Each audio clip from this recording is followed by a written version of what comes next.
Tonight we're in Swindon. Welcome to Question Time.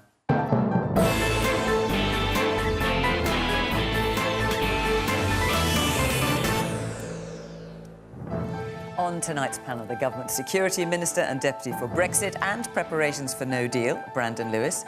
Andy McDonald, Labour's Shadow Transport Secretary and a lawyer for 25 years before becoming an MP. The former leader of the Green Party, Caroline Lucas. Zanny Minton Beddoes, Editor-in-Chief of The Economist magazine, an advocate of a second referendum on Brexit. And commentator, Brexit supporter and author of several novels, including the prize-winning We Need to Talk About Kevin, Lionel Shriver.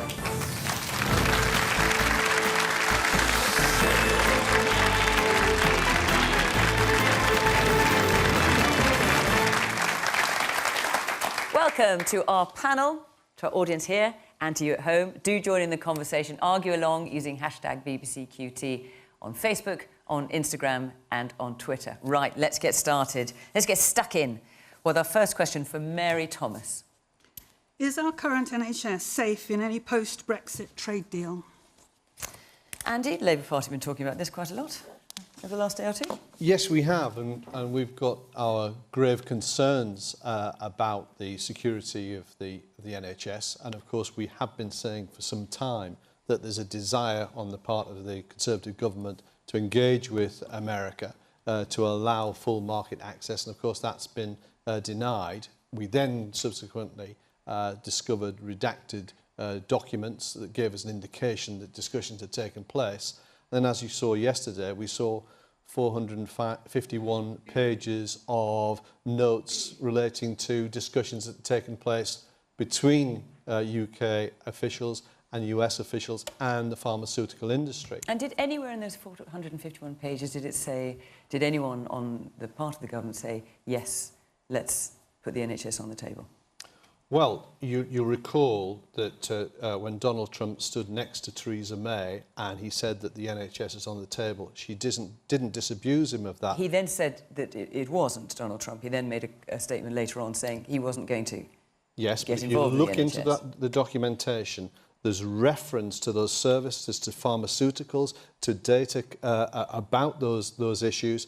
It is abundantly clear that that's the prize. And I think many of us saw the Dispatches documentary where the pharmaceutical industry in the United States and politicians made it abundantly clear that they want to use these trade talks to secure an infinitely better return than they're currently getting. And that is the whole thrust of this. And this could cost us dear.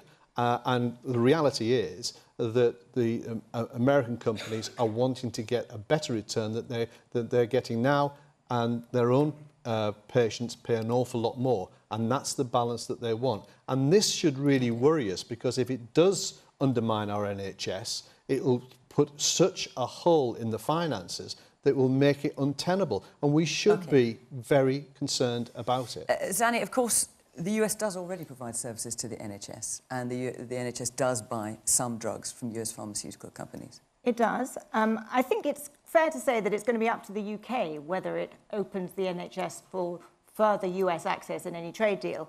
But I think well, you're absolutely right that some services are already provided, but more importantly, it is a priority, as Andy says, for the US to have what it calls fairer prices for its pharmaceutical products. And the UK can say no. The UK can also say no to another US priority, which is to have access to the UK markets for its agricultural exports. But if Britain says no to everything, it just makes a US trade deal much less likely. And so I think it's not so much a question of, is the NHS going to be wrecked? Because I think there'll be huge political anger here at the NHS being up for sale in any way. So I think it's politically impossible. But I think that means that a US trade deal is just much less likely than this government thinks it is, because these are priorities for the United States. Brandon? Well, to give Mary a unusually short answer from a politician, yes, it is safe.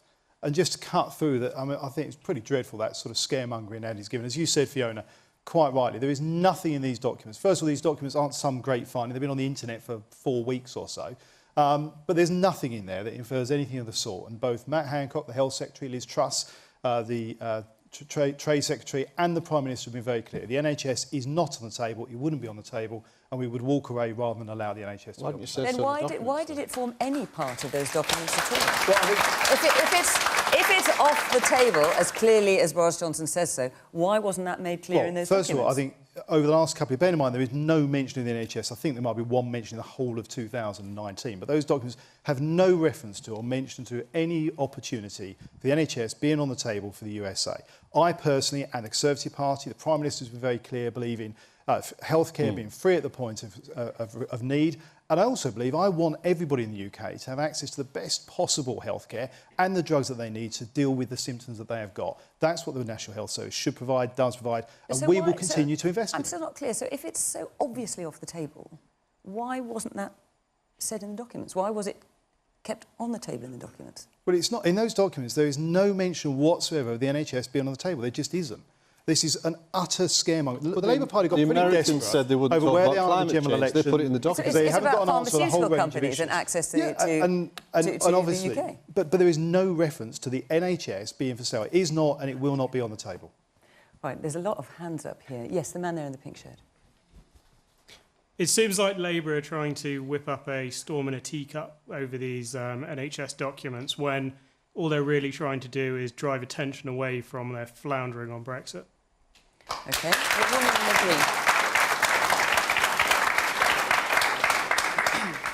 I think it's difficult because we have lots of evidence that Donald Trump and Boris Johnson are not to be trusted. But I think secondly, it would be easier if it was as obvious as doing a simple trade deal.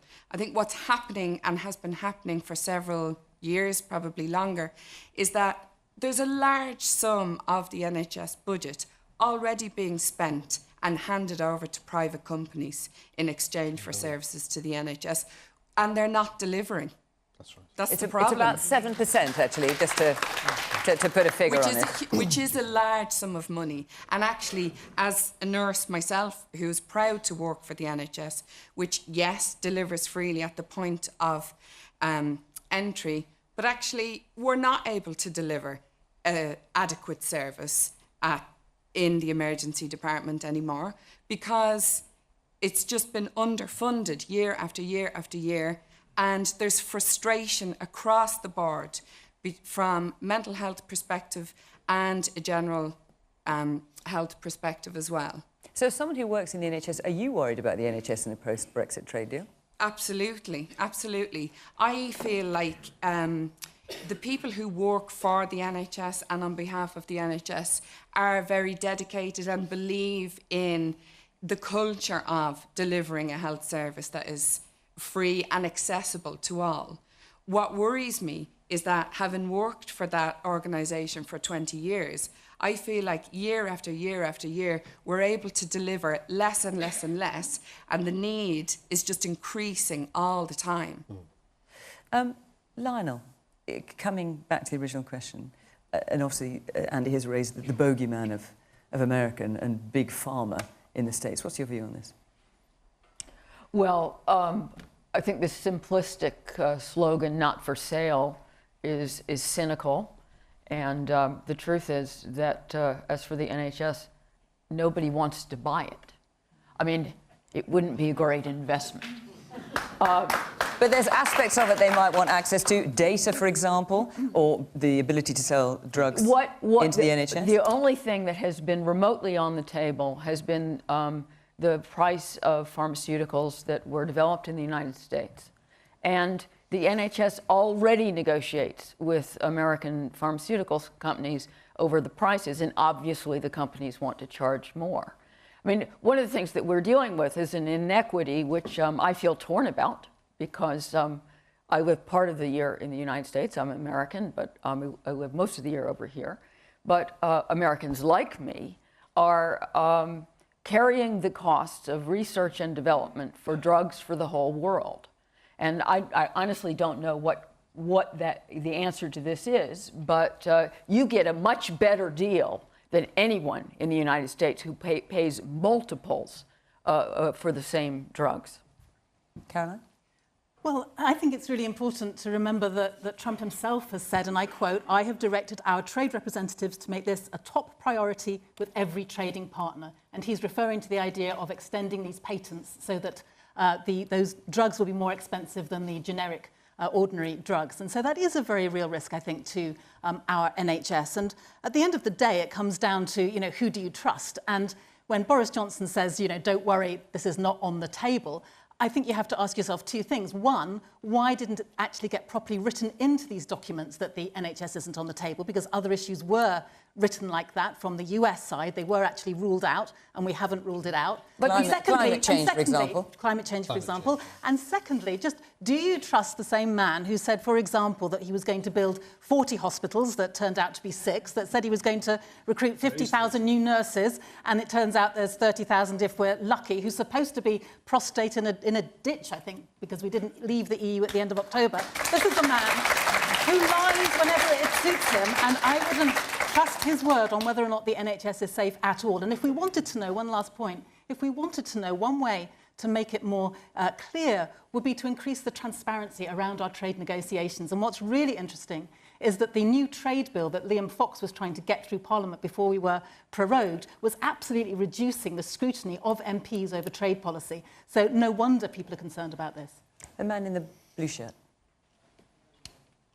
Yes, if we leave the EU without a decent trade deal, we're going to be desperate for a deal with the US, and the US know that. And that will give them immense leverage to negotiate on their terms, and we'll be on our knees begging for it. I know when Trump was over, and he wasn't too sure what the NHS was, but there's plenty of American pharmaceuticals that do, and they're going to be knocking at our door. There's a woman right at the back. As a consultant working in the NHS as a psychiatrist, I think regardless of the trade deals with the US, we are seeing privatisation of the NHS by stealth. And I think one of the things that really worries me about that is the people who are working in those private sector companies are trained in the NHS. So it's clinical experience, clinical skills that are being lost all the time. And I think that's my worry, that and we're already talking about staff morale being very low in the NHS, if we've got to pay increased drug prices, etc., I think it just impacts on morale in the NHS more and more and more. And I think that is a real worry around privatisation. I'm concerned about the NHS continuing as it is. Let's take it, on this theme of the NHS, let's take another question now from Alex Secker. If I have 3 apples and the Conservatives give me 2 more, do I have 5 more apples?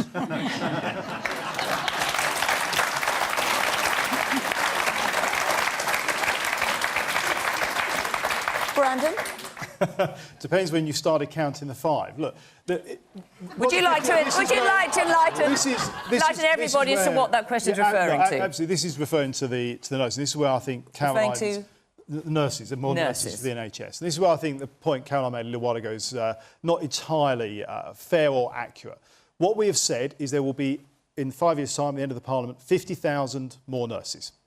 And there will be, because when you model, we're looking at what there will be if we do nothing. We don't change anything, we keep the system that we have got now. With the attrition and the lack of retention with nurses, we will be losing nurses from the NHS. We want to recruit more nurses, both from abroad, and recruit more people into nursing here in the UK. We want to bring people back who have left the sector, and we want to hold retention at better levels. If we make the changes we want to make, we believe that will deliver 50,000 more nurses at the end of the Parliament than there would have been if we made no change. That is where it is 50,000 nurses. And it is. Look, Alex... 30,000, well, 32,000 of them are new, but it's 50,000 more than there would otherwise have been. Now, Alex, am I right, you're a primary school teacher? No, I'm a film and TV teacher. You're a film and TV teacher, forgive me. You're asking this question, I'm assuming, because some of these nurses, 18,500, are from nurses who are already nurses. They're not new nurses as such, they're nurses now. That's what you're getting at? Yeah. So what are you saying? Is it creative accounting? Is that what you're... It's just nonsense, isn't it? It's just a lie. Okay.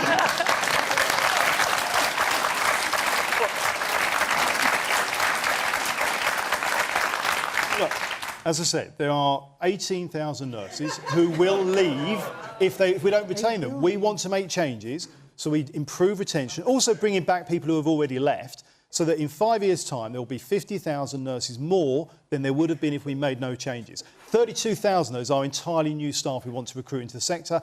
Around 18,000 are improving our retention process. So what do you think when people are laughing because, look, I'm not sure they're laughing at the suggestion, at the maths of it, or... Look, I do understand, but look, I could say to you there will be 30,000 new nurses, and we're aiming to get just under 32,000 new nurses.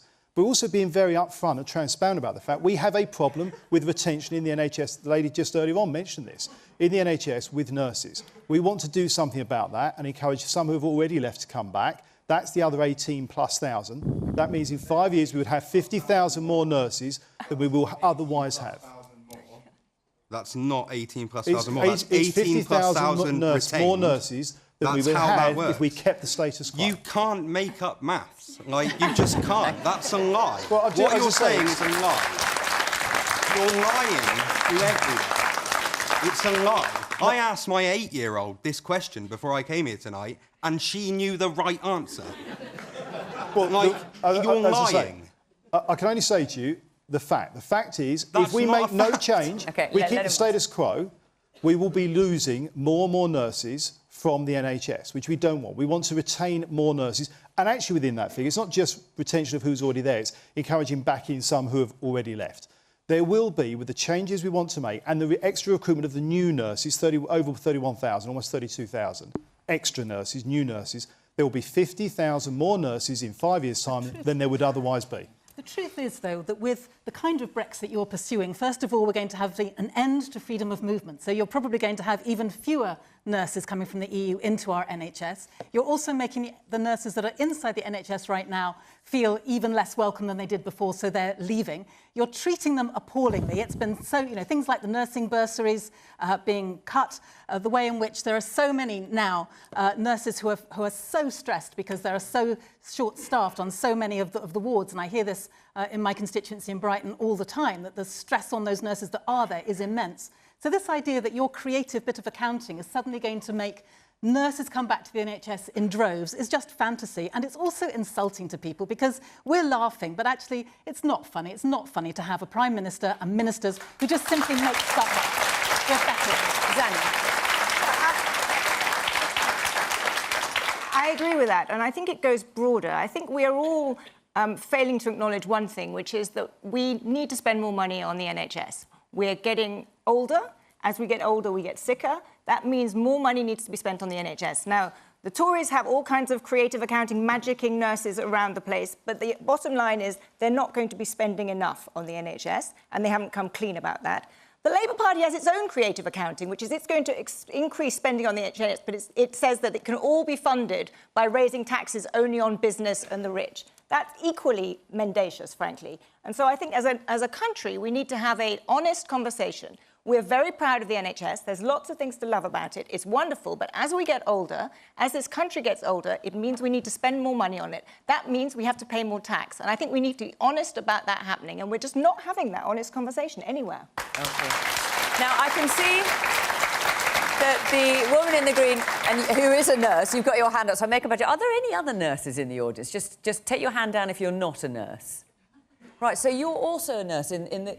You're a midwife. Oh, well, let's hear from you as well. And then we'll hear from you at the back. I'll make an exception for a second time, since you are a nurse. Yes, let's hear from the midwife. Well, aside from the counting nonsense, recruitment is so difficult at the moment because of the bursary being cut. And you're saying you're going to reintroduce it. Well, that's marvellous, but you cut it in the first place. You were in government and you cut the bursary. And as a midwife of 20 years, I have seen how things have changed in my practice and how there is so much less money just for every daily things, daily resources. And we are literally scraping to try and find enough money to buy basic equipment. And yes, the woman in the green. There's a snide cynicism in the attitude when we talk about the NHS, because it's very easy to patronisingly say, no, who would want it? It's a an organisation in trouble. And, you know, it's kind of funny that we've made up these figures and there's a bit of a joke. But actually, the level of service and the level of care that still exists in the NHS is of the highest standard. Yeah. Thank you. I'll come to you in a minute, Andy. Lionel. I wasn't being snide. I was being snide about the Labour sloganeering, which I think that's what's cynical. And I think it's frustrating for voters in this country on both sides of the divide. We have a health crisis here, and it's actually Western-wide. And using the NHS constantly as a political football is frustrating for the people who work for it, and it's frustrating for the patients.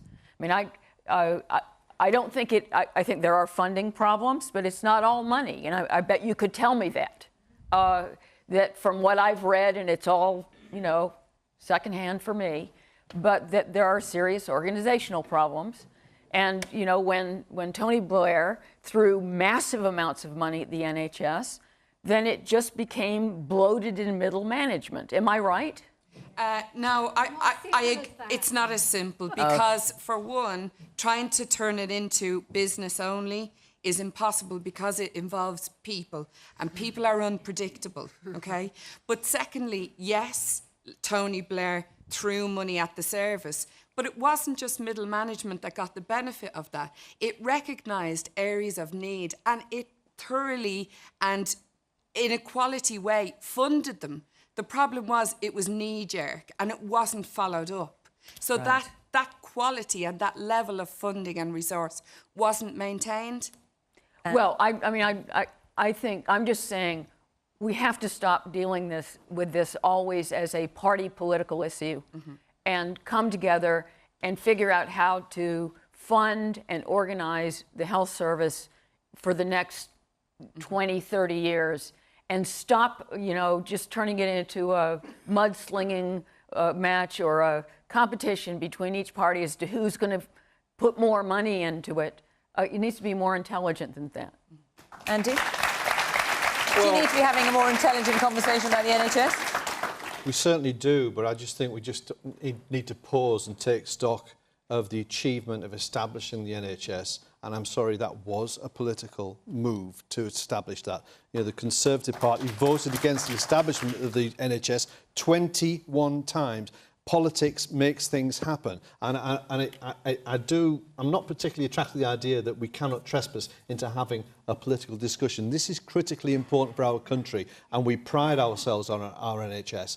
And to say, the remark was that who would want it? We do know that £10 billion worth of our NHS has already been sold. It's been carved out to a number of contractors, and they preciously guard that logo, be it Ramsay Healthcare, Virgin Healthcare. Richard Branson, who's made a fortune out of it over the years, he's pleading poverty now, not paid a penny tax on the 200 million profit he's made in the last 2 years. Quite frankly, we need to be repealing the Health and Social Care Act, the Lansley Act, and putting an end to competitive tendering, keeping that in-house. This is ruining our NHS, and it's our precious gift, and we've got to preserve it for generations to come. And we've got to fight for our NHS, and it isn't for sale. OK. Well, part of this conversation about the NHS is, of course, about how to fund it. So let's hear from Daisy Offer. The IFS say that neither main political party's spending plan is credible.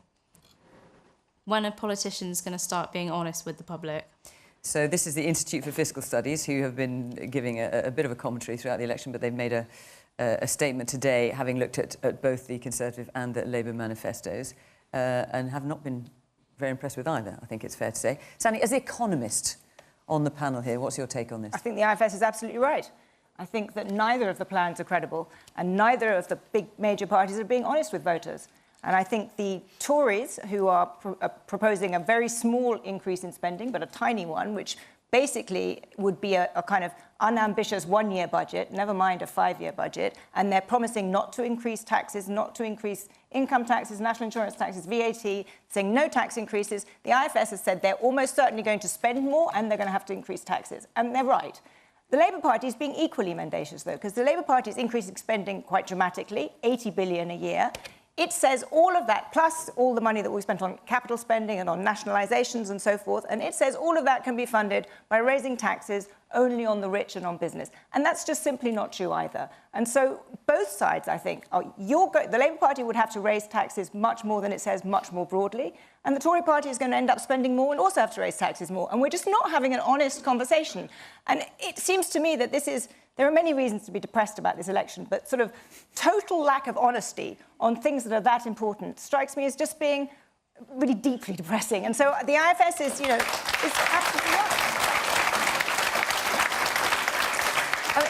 Caroline, the Green Party's planning to spend a fairly significant amount of money as well, isn't it? We are, but I would absolutely agree with Zanny, first of all, that we are upfront about it. We're not embarrassed to say that, for example, on our Green New Deal, we want to spend £100 billion a year for the next 10 years because this is the greatest threat that we face. A Green New Deal would be there in order to put a massive investment in green energy, energy efficiency and so forth, in order to get us off the collision course that we're on with climate catastrophe. And I think... And how are you going to raise that money? We're going to borrow around 90 billion of it. And the reason we're going to borrow it is because when you're investing in assets, in good, positive assets that will create the jobs, then you're actually supporting the economy and you will actually find that it will pay for itself over time with the new jobs that are created and the tax that comes back into the revenue. And I think we need to have a really honest debate about how much of the... Zanny's looking very sceptical next to you, Cara. She's shaking her head, I've got to tell you. Let me just finish my point, because it is the greatest threat that we face, and if we're not going to rise to the climate crisis now, then it will be too late, and we know that. And at moments of great need, we need to rise to that challenge and put that finance there. And I don't quite know how we're going to explain to future generations, to our kids and their kids, really sorry that your planet is completely trashed, but we couldn't afford to sort it out. Of course we can. We could afford to sort out the banks. We bailed out the banks when that was a problem, and no one batted an eyelid, frankly, about the amount of money that went into that. When it's the future of our planet that is at stake, we need to rise to the challenge and put that money in there. But the bottom line is, be honest about it. I agree with you. I think it was a bit odd that Labour was sort of hiding the changes to the marriage tax allowance. I don't know why you would do that, because you could have just said, yes, people on a marriage tax allowance are going to pay more, but actually, overall, they're going to be better off, so we're going to be proud and say that. I think our whole discourse about tax has become incredibly embarrassed. We don't want to talk about it. Fair tax is actually something that we should be quite pleased to talk about. It should be the price that we pay to be part of a civilised society. There are things that we can buy working together that we can't buy on our own. So let's have that mature debate, let's put it on the table, and let's recognise that if we don't actually spend some significant money at this election, it will be too late as far as the climate is concerned. Zanny, very briefly, you want to come back in, and then I'd like to go to the audience. Just a 2-second fact-check addition to that, which is that what you've explained is what you're going to spend on your capital spending. You're also promising to spend something like 150 billion a year, almost twice as much as Labour, on current spending. Yes. Which is I just thought you were not being entirely honest on quite how much spending you're. The Green Party's proposals are way, way, way more spending than anybody else. Substantially more, almost double more. So if you think Labour is recklessly spending, Green Party is going to spend almost twice as much. Just worth making clear. But we're certainly not hiding that, because the kinds of things that it's going to go on is going to be, for example, a citizen's income, a basic income that will pay everybody as of right, £89 a week. I've given you a long time to say about what you're going to spend on. The woman in the pigtails, that's rather lovely. Yeah. We've got this culture of mistrust. We are sat here listening to you, reading all these documents, that what you're saying is just not true. Why is there no accountability for all of the lies that we're being told? Well, hopefully, we're trying to do a bit of that this evening with questions like that from you. Yes, the woman at the back. Hi. I think, personally, going back to what that lady just said there is a lot of people worried about their vote in the coming general election, just for the sheer fact that we don't trust what people are being told or said. And why not just give us the truth and personally, I think you will probably win more votes by being honest and telling us that you need to raise taxes, and the reason why you need to raise the taxes are for NHS services. We're proud of our services. We would happily probably contribute. It's just the fact that we just don't believe anything that you say. I have to say, this issue of trust and not believing what politicians are saying comes up week after week on Question Time. I mean, Andy, what about what the IFS have said, about Labour's spending plans, and saying that you're not only going to be able to raise the sums that you want to raise from people earning over £80,000. They're just saying that's just not possible. And the woman there is saying, just be honest with us. Well, there was also a letter in the Financial Times from 130 economists who, looking at this, approved what we were saying. And I just would... So let's be clear. So I'm not saying they're wrong, but you're saying the IFS is wrong. On this, they are wrong. They've got a view, and I think we should have a better conversation with them. We respect the IFS, and we do an awful lot of talking with them. But you think they're wrong on this? That you're that you are going to get all the money you want to get from people earning over £80,000. That's it. Well, we've set it out. I mean, and I'll also point out that we did make the suggestion, and the lady at the back was talking about the integrity of these sorts of proposals. And we did say that we would want our plans to be examined by the Office of Budget Responsibility so they could independently verify that. And we've often heard about people coming to elections without any details of any of the costings of the plans behind their policy. So in 2017, we published a grey book, and we've done that again, and that's available for everybody to see. And we set out in some significant detail exactly where these monies come from. And it is right that 95% of taxpayers will not see an increase in their taxes. We are looking at the people who earn reasonable levels of income and higher levels of income, £80,000 and above, to pay a little bit more.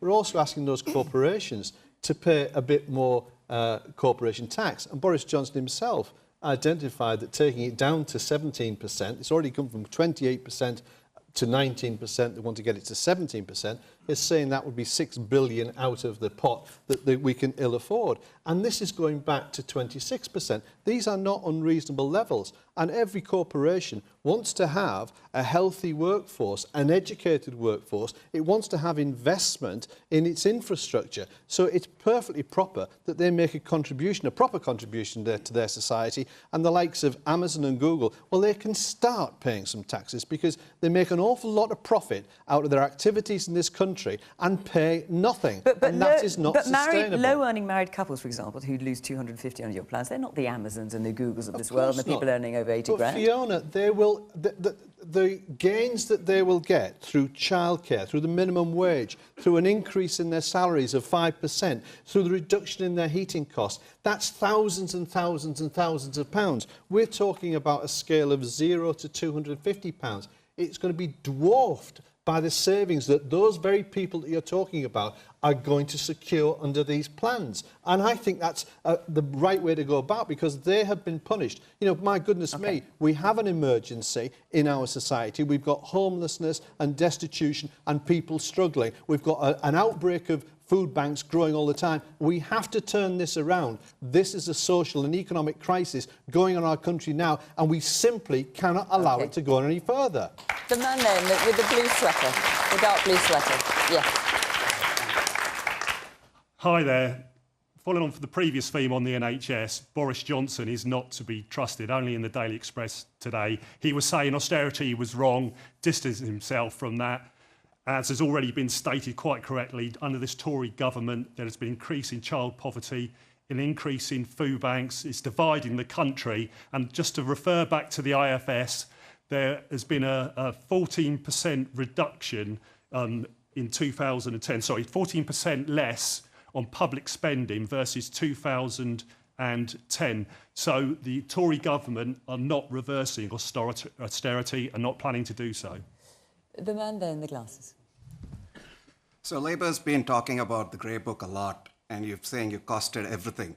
However, you keep making offers to all kind of people in a way to get votes.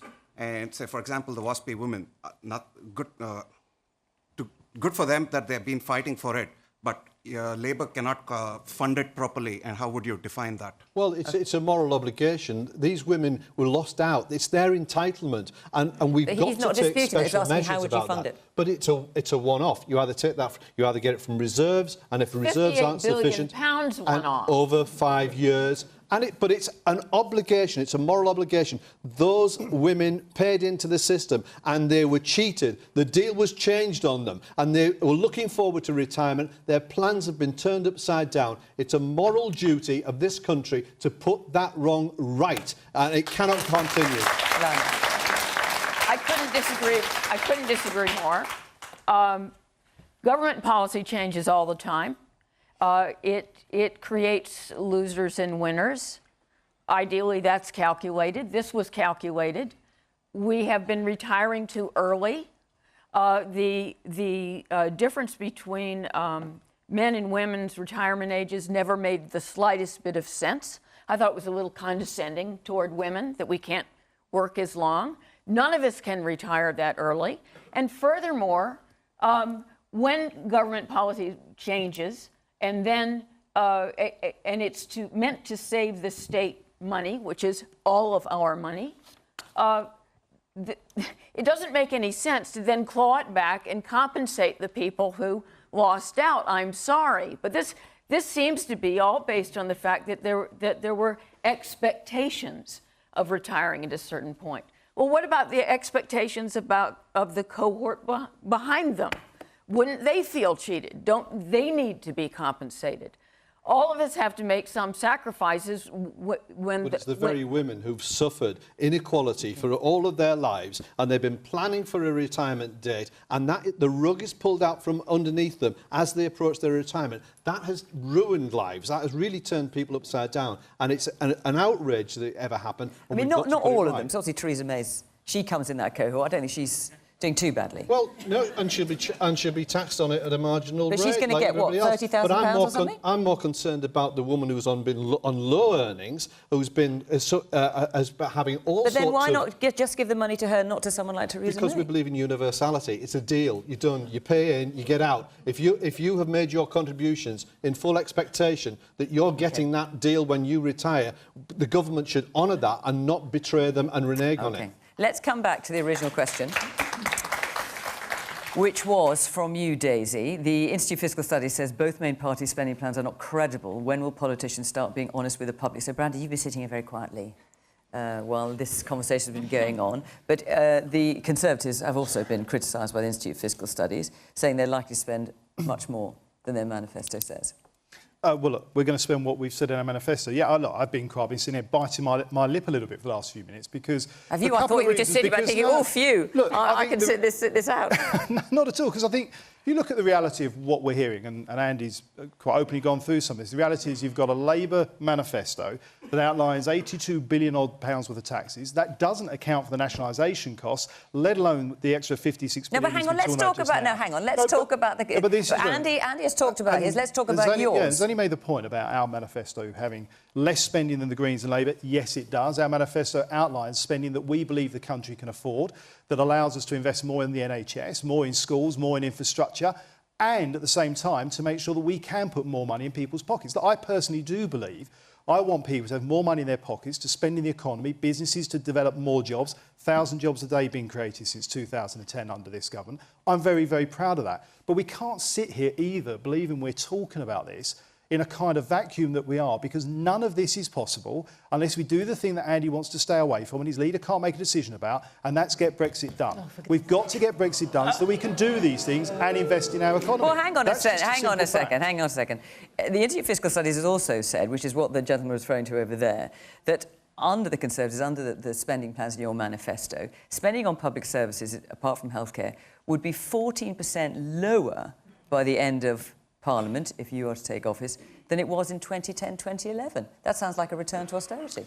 Well, look, I'm not going to make any apologies to the fact that in 2010, when Labour left no money and wrote the note saying so, we had to make some very tough decisions. An international financial crisis. There was. Do not pretend that is right. It was the fault of the That is Labour right, Party. but it was the fault. It was so Caroline, I'll let you finish. If you don't, But I'm it's just going to dishonest. finish the point. It is dishonest. It is very real to say that the Labour government spent money the country did not have and did that before that came in.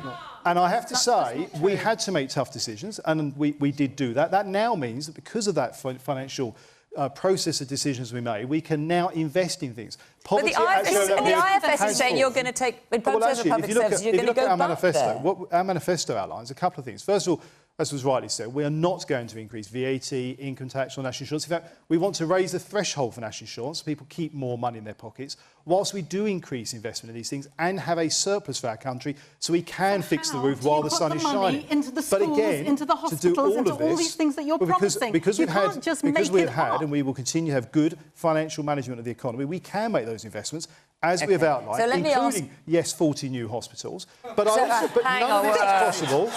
None of this, no, it's not. It's 6 spades in the ground now, and we've got the seed funding, so we will deliver 40 new hospitals. You might deliver 40 new hospitals. I'm joining Andy on this. I know Andy likes these Labour-like chaotic coalitions, but this is the reality is, and to do any of this, we have to have certainty for our economy to develop, and to do that, we have to finish this Brexit situation. We've got to get it done. Brexit will make the country a hell of a lot poorer, so it just doesn't add up, anything that you've just said. There's lots of hands up, and I'd like to hear from you. There's a woman here in the front in the green. Hi. My son has recently turned 18.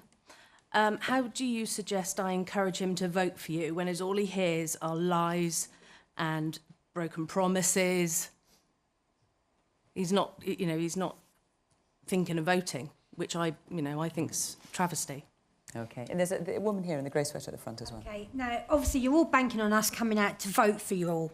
But what is the point of us even coming out of our front doors when it seems like we might as well be going to Disneyland, because no one seems to make any truth. You promise us money that you haven't got, as you did with Brexit 2 years ago. And in the meantime, saying about building 40 hospitals, by the time it comes to that stage, we won't even have an NHS. It'll be gone. Right. I mean, just before I go to the rest of it, I mean, what do you think when you hear people in the... I mean, I hear this week after week on Question Time. People don't believe what they're hearing. They are disenfranchised. They're not sure if they want to turn out and vote. You're thinking about your... I mean, are you proud of yourselves? Do you think you're doing a great job? No, I've got to say, I think anybody, 18 or any age, I would encourage them to vote. However they vote, I would encourage them to use their vote. I have to say, I've been embarrassed to be part of our parliament over the last year or so. I think whatever you think of Brexit, my personal view is we had a democratic decision. The job of the parliament and our government is to deliver it. And we have just failed consistently, particularly in the last year or two, to get that done. And I can understand that. Plus, Andy was saying things earlier on that I fundamentally disagree with, and misleading on the NHS. With all of that, and Parliament not delivering on the main thing it's been tasked to do since 2016, and of course in the 2017 general election, I understand why there is frustration. I see it on the doorstep. That's why we're being very clear. You're that you can't do any of this unless we get that done. And we deliver on Brexit. He's just doing it again, in the sense of saying that Parliament was this terrible mess and he had to have this election because there was such chaos in Parliament. Parliament had, much to my regret, but Parliament had given that deal of Boris Johnson a 30-vote majority. It had gone through its first reading and its second reading in Parliament. You could have carried on. The reason that you didn't was because Boris Johnson decided that there was narrow political advantage for him going for a general election right now. It had nothing to do with not being able to get Brexit done, and that is such a lie in itself, because getting Brexit done is going to go on for years and years, because we're only finishing the first part. There's going to be years of negotiations with the EU about what the next kind of trade deal is going to look like. But there was no need for this general election. Parliament had voted by 30 votes to go ahead with the second reading of the withdrawal bill, which was the next stage in Boris Johnson's bill. So I just feel so frustrated, because I agree with you. You know, it is an awful thing when politics is held in such disrespect, disrepute, and I really, really understand how you feel. But I just think we have to be honest all the way through. And when Brandon is still saying, making up reasons for even why we're having this general election and getting Brexit done, these sound bites that he'll wheel out at every moment, I just think that degrades politics for all of us, and we should be better than that. Right, Andy, you want to come in? No, hang on a minute, let me... Andy, very briefly, because this is the accusation, and as I say, I hear week after week, that politics is degraded, that people are lying, that no one believes a word politicians say. Yeah, well, I recognise that and empathise because... And are you as bad as the rest? Well, let me answer that because she makes a good point. Quite frankly, I do try to lay information and evidence in front of people, and I am appalled by the discourse in the conversation in the country more broadly. And I think politicians have a lot to answer for in that respect.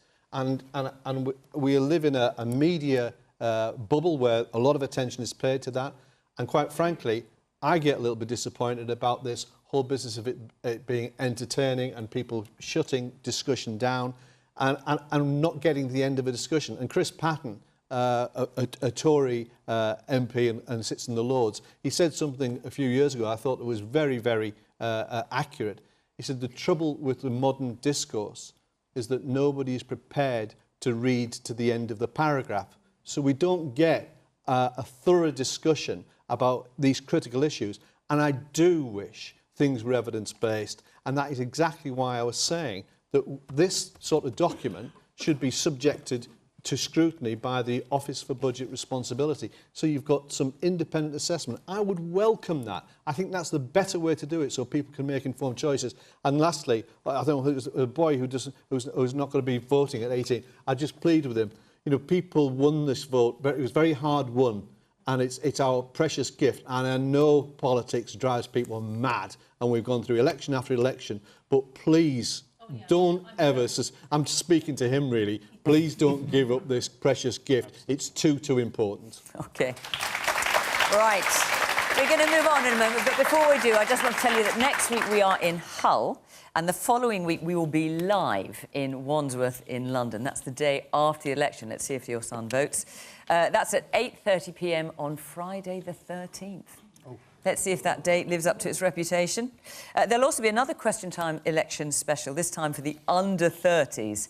It kind of rules us out, guys, I hate to say it. Which is live on BBC One on Monday, the 9th of December. It's from York, with all 7 UK parties. It's chaired by my colleague Emma Barnett.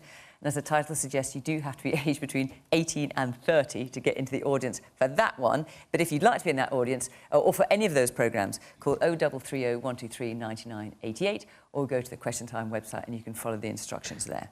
Right, let's take another question now. I'm going to take 2 in a row, actually. So can I hear, first of all, from Derek Thomas and then straight after from Matthew Hinton? OK. Right, regarding racism in the Conservative Party, does Boris's one bounce and you're out not apply to him? And Matthew Hinton, where are you?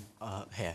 What are we to make of Jeremy Corbyn's repeated refusal on the Andrew Neil show to apologise for the anti-Semitism he has presided over? Right. Well, I'm not going to start with you. Lana, I'm going to start with you on that. Yeah, I watched that interview. Corbyn didn't look good. I don't quite understand why he didn't apologise in that he's apologised before. And I recognise that there are 2 different kinds of apology. There's the kind where you say you're sorry, you're regretful, and you're sorry it's your fault. And I think he's very reluctant to make the latter kind of apology. And what about the first question regarding racism in the Conservative Party? I have found the evidence of anti-Semitism in the Labour Party more persuasive. That is, it's more of an institutional problem than I find the sporadic evidence in the Tory Party. If nothing else, you know, the Chancellor of the Exchequer is Muslim, and that's the second most powerful position. Well, Muslim background. I mean, Saeed Avarsi has a powerful position in the country. I mean, Saeed Avarsi in the Conservative Party said dossier after dossier, dozens and dozens of cases being presented with the most vile evidence of racism within the party, the Conservative Party, at every level, from members of Parliament all the way down to ordinary activists. So she certainly feels there's quite a bit of it. Caroline? Well, I think that racism in all its forms is obviously vile and unacceptable, and we need to do everything we possibly can to stamp it out. I think the idea that because there's a minister from a particular faith, a minister in this case who is Muslim, somehow that lets off the rest of the party from being able to have to live up to better standards. And we know that there has been an uprise in racism around the times when Boris Johnson does refer to Muslim women wearing burqas as letterboxes and so forth. That is evidence-based. So it goes back, in a sense, to the question we were just having. Insulting?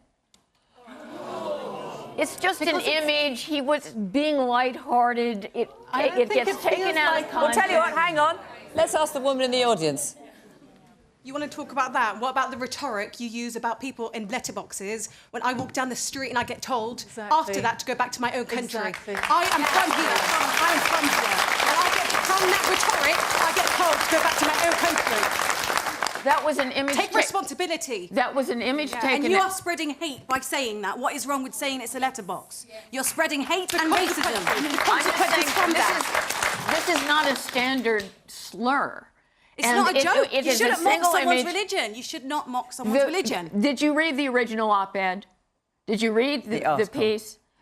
He was standing up for Muslim women's right to wear whatever they want. That also Why is that racist? That also includes the niqab. And there's consequence to what you say. He wanted you to be able to wear the niqab. I get abused in the street, and I'm talking on behalf of many Muslims. I get told to go back to I get physically assaulted just walking to the gym in broad daylight. There's consequences to saying something like that. Brand? Because it's comments from you. I don't see how you need to get to Brandon. I am very sorry to hear about your experience, but I can't see how you can blame Boris Johnson. Well, Brandon, this is clearly the man who would be Prime Minister. I mean, this is not the first time this has come up on the programme, I have to say. Well, and he said one bounce and you're out. Does that not apply to himself? That was the question. And one bouncing out is how our party has acted. I have to say, whenever the party has found somebody in our party who has acted in a way that is abusive or wrong about any religion or any race, somebody who's experienced bullying, somebody who's, my descendants come from the Jewish, so anything like that is completely unacceptable, and you should not ever have to suffer from anybody the kind of abuse you are talking about. But there's consequences to your actions of what you say. Do you not understand that? I do understand. Apologies I have to say, I do believe that there are repercussions to what we say, and we as politicians have to think about the language we use. But I would also defend the Prime Minister's right and any politician's right to actually use language to make a point. And that particular... are you defending the right for him to say that the women look like letterboxes? Like I say, the point I was going to make, if I can finish it, is the article he wrote, which I don't think from the way you've read it, is worth reading. It was an article arguing for people having the right to wear what they want, not to be forced into wearing something or not wearing something, which actually is a very, very important point. And I think is right for us as a liberal society. People should have the right to wear what they want. But in the Conservative Party, and this is one of the things I have to say I'm very, very proud of in the Conservative Party, and people talked about dossiers, but I've got to say, my experience with it was there's often a big difference between the reality and what people say, because somebody online saying something doesn't mean they're a member of our party.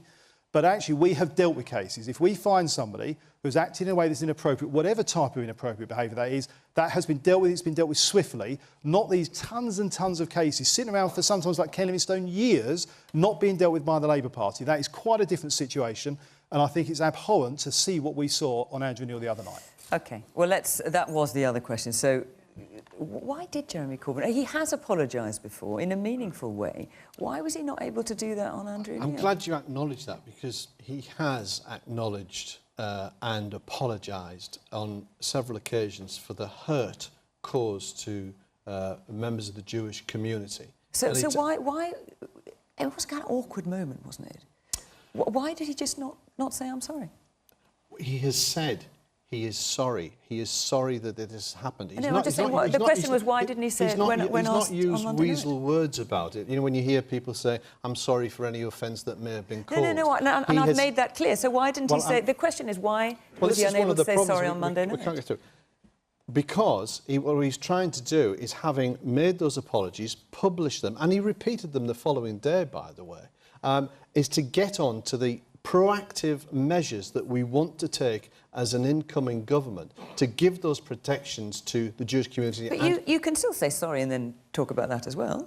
We're saying sorry, and we've made that apology, but I think it's very, very important to set out exactly the steps that we'll be taking in terms of the protections afforded to places of worship, of education, and to address the whole issues, the whole gamut of anti-Semitism, Islamophobia, other forms of racism in our national curriculum to ensure that we start building that capacity. But quite frankly, for this denial over this terrible choice of words about letterboxes, I'm not bothered about the article. It's the choice of the words that have been used. And as a direct result of those offensive comments, you know, hate crimes increased. People were assaulted because of the words chosen by the Prime Minister. And we now see this slew of articles in The Spectator that have been unearthed about his rampant misogyny and his abuse of women. It's an absolute outrage. And I don't see the same attention paid.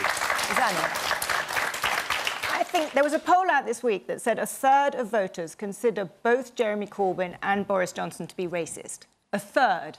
That is it's just appalling. The two people who are one of whom is most likely to be the next Prime Minister, a third of voters think they were racist.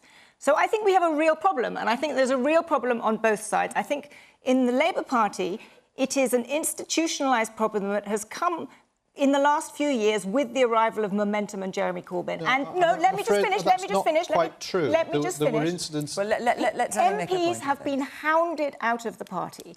And yes, there's talk of looking into things, but there is, I think, when you have the chief rabbi speaking out as he did this week, it suggests there is a very serious problem. Now, there is also a problem in the Tory party, and the choice of words by Boris Johnson on this subject and indeed on others is, you know, appalling.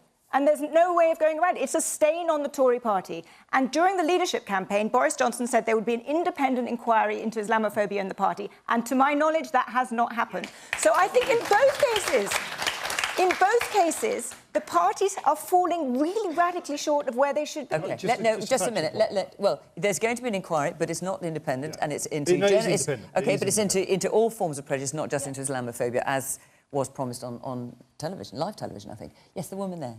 Jeremy Corbyn made an apology back in 2008, and it just seems to me that it doesn't matter how many times he apologises, it's never enough. What happens to forgiveness? Why does somebody have to keep on saying the same thing over and over again and not being believed?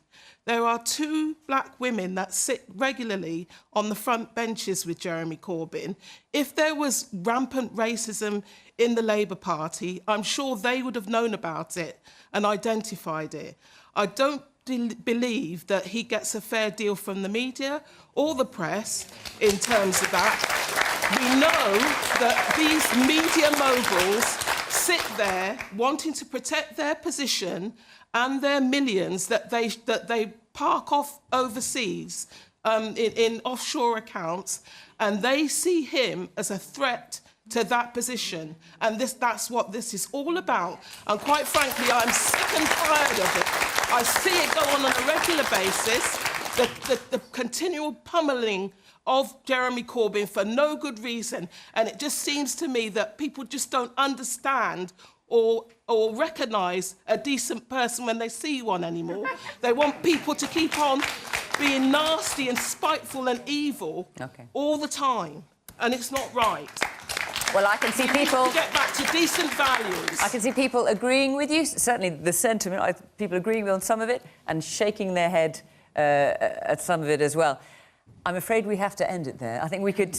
I feel like we've got so much more we could say, but I'm afraid... I still don't know what Andy thinks on Brexit yet. Well, Brandon, come on. Our hour is up. Phew, you might say. Our hour is up. Next Thursday, we'll be in Hull, and the week after that, we will be back the day after the election. Where will we be then, folks? Who knows what will have happened? That's Friday the 13th, live on BBC One at 8:30 p.m. You don't want to miss that. And that programme will come from Wandsworth in London. So in addition to those programmes, there'll be a Question Time election special. Remember, I told you about that earlier, for the under-30s, a week on Monday. That's the 9th of December in York, chaired by Emma Barnett. So do please apply if you're under 30 and you have things to say. And judging from this audience, I think there'll be plenty of you. Call 0330 123 9988 if you'd like to be in the audience, or go to the Question Time website and you can follow the instructions there. But for now, thank you very much to my panel, to all of you for coming and putting your points across so brilliantly, and of course to you at home for watching and listening from Swindon. Bye-bye.